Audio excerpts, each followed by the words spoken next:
बिस्मिल्लाहिर्रहमानिर्रहीम। अस्सलाम वालेकुम students, welcome back to my channel educational tips.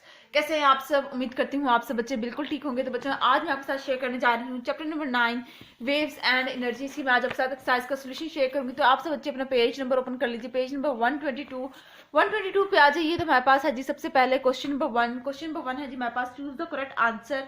हमने करेक्ट आंसर के ऊपर टिक करना है। तो पार्ट नंबर 1 पे आ जाइए। When sound travel through the air particles vibrate.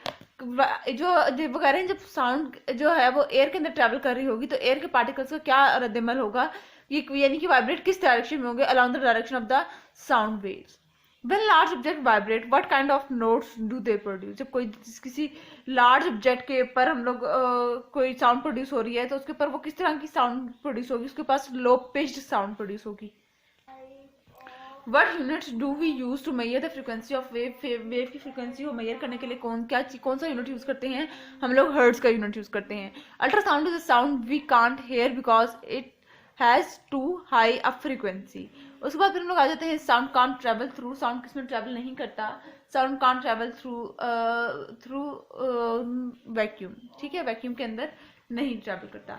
उसके बाद फिर हम लोग बात करते हैं क्वेश्चन नंबर 2 के अंदर। क्वेश्चन नंबर 2 है हमारे पास, fill in the blanks. To and fro motion of the object is called. To and fro motion के ऑब्जेक्ट, किसी भी ऑब्जेक्ट का टू एंड फ्रो मोशन है, टू एंड फ्रो यानी ऊपर नीचे, उसको हम लोग कहते हैं oscillation. The speed of sound in water is faster than the sound speed of sound in air because in water the particles are closer than they are in air. उसके बाद फिर हम लोग आ जाते हैं, the speed of sound in air is slower than the speed of sound in steel because as compared to the steel the particles in air are farther apart. A sound made underwater will take less time to travel a certain distance than the sound made in air. और last हमारे पास, larger amplitude of sound vibrate produce loud sound. ठीक हो गया।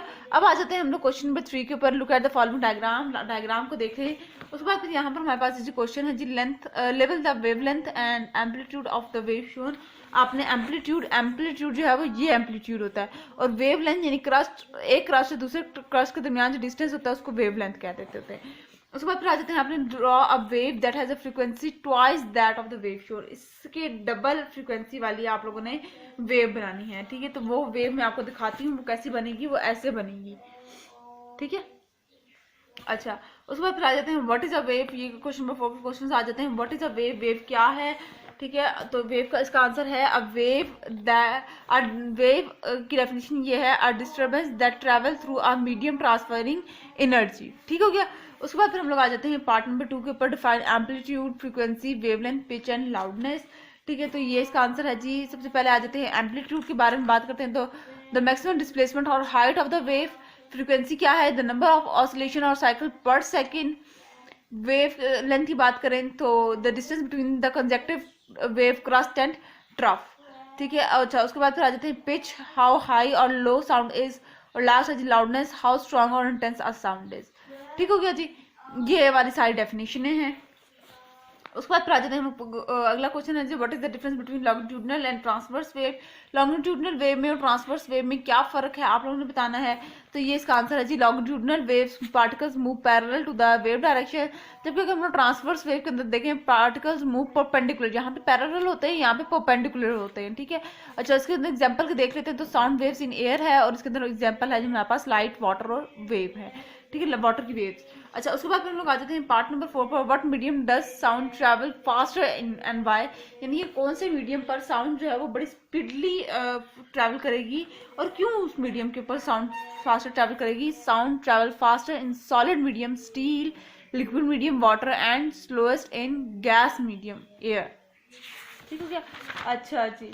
उसके बाद फिर हम लोग आ जाते हैं क्वेश्चन पार्ट नंबर 5 पर, what is the relationship between frequency and pitch and loudness and amplitude. पहले आप लोगों ने फ्रीक्वेंसी और पिच का रिलेशन बताना है, फिर एम्पलीट्यूड और किसका बताना था आप लोगों ने, लाउडनेस और एम्पलीट्यूड का। ठीक है, पहले अगर हम लोग बात करें फ्रीक्वेंसी की, when the frequency is higher then the pitch is also high and vice versa. Larger amplitude produce louder sound and vice versa. यानी कि जब फ्रीक्वेंसी हाई होगी तो पिच भी हाई होगी। इसी तरह से जब साउंड लाउड होगी, लाउडर साउंड जितनी होगी उतनी ज्यादा साउंड, जितनी ज्यादा एम्पलीट्यूड लाउडर होगा उतनी ज्यादा साउंड भी लाउडर होगी। ठीक हो गया, यानी कि दोनों एक दूसरे पर डायरेक्टली डिपेंड कर रहे हैं। अच्छा, उसके बाद फिर आ जाते हैं, what is an echo. Echo क्या है?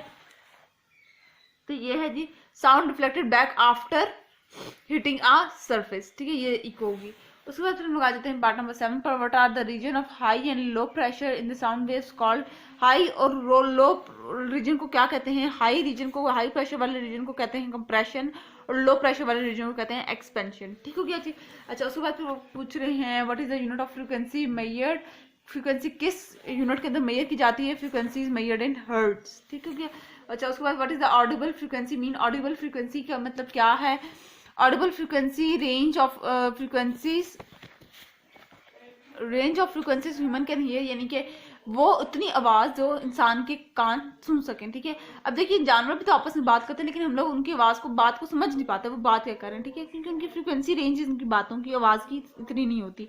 ह्यूमन ईयर्स 20 हर्ट्ज से लेकर 20,000 हर्ट्ज तक की रेंज को सुन सकता है। उसके बाद फिर हम लोग आ जाते हैं लास्ट क्वेश्चन पर, वो है जी what is amplitude of the sound. Amplitude of sound wave क्या होती है? अगर आप लोगों को कुछ भी समझ नहीं आया वो आप लोग मेरे चैनल पे विजिट कर सकते हैं, वहाँ पे मैंने आप लोगों को इनकी डिटेल वीडियो बनाई हुई है। अगर आप लोगों को नहीं समझ आई हुई, आप लोग वो वाला टॉपिक देख लीजिए स्पेसिफिक, जो आप लोगों को नहीं समझ आ रहा तो आप लोगों को आंसर समझ आ जाएगी इजीली, ठीक है।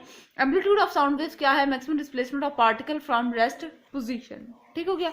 अच्छा, उसके बाद फिर हम लोग बात कर लेते हैं हम लॉन्ग क्वेश्चन आंसर्स की। लॉन्ग क्वेश्चन आंसर्स के अंदर आ जाएं तो पार्ट नंबर 1 है in your own word describe how sound is produce. अपने वर्ड्स में बताएं साउंड कैसे बनती है।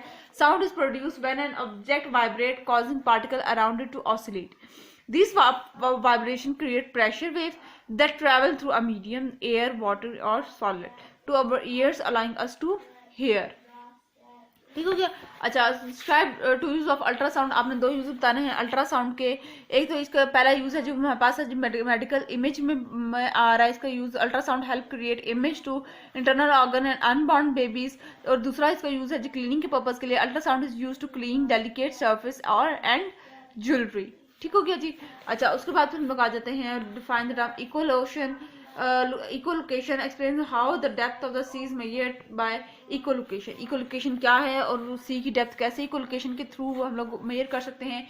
Echolocation is a technique used to locate object by sending high frequency sound waves and detecting the echoes. Bats and dolphin use echolocation to navigate. अब आ जाते हैं measuring sea depth using echolocation. A sonar device send ultrasound wave downward, wave bounces off the sea floor and return as echoes. The time taken to return indicate depth, ठीक हो गया। अच्छा, उसके बाद फिर आ जाते हैं explain the speed of light, explain that speed of light is faster than the speed of a sound. Speed of light कैसे faster है, किससे? सॉरी, पहले वाला ये वाला था, ये वाला क्वेश्चन था how does the amplitude effect the sound we hear. किस तरह से एम्पलीट्यूड हमारे साउंड को इफेक्ट करती है जो कि हम सुन रहे होते हैं। Amplitude effect the loudness of sound. Larger amplitude means louder sound while smaller amplitude means smaller sound, ठीक है। उसके बाद फिर आ जाते हैं explain the speed of light. That speed of light is faster then sound. The speed of light is approximately 299,792 km per second. It is the fastest speed in the universe, ठीक हो गया। देखिए, पहले आप लोग जब गरज चमक भी देखें तो पहले आप लोग गरज चमक देखते हैं, उसके बाद फिर आपको बादलों के गरजने की आवाज सुनाई देती है। पहले लाइट देखती है आप लोगों को पहले बिजली गरजने की लाइट देखते हैं, ठीक है।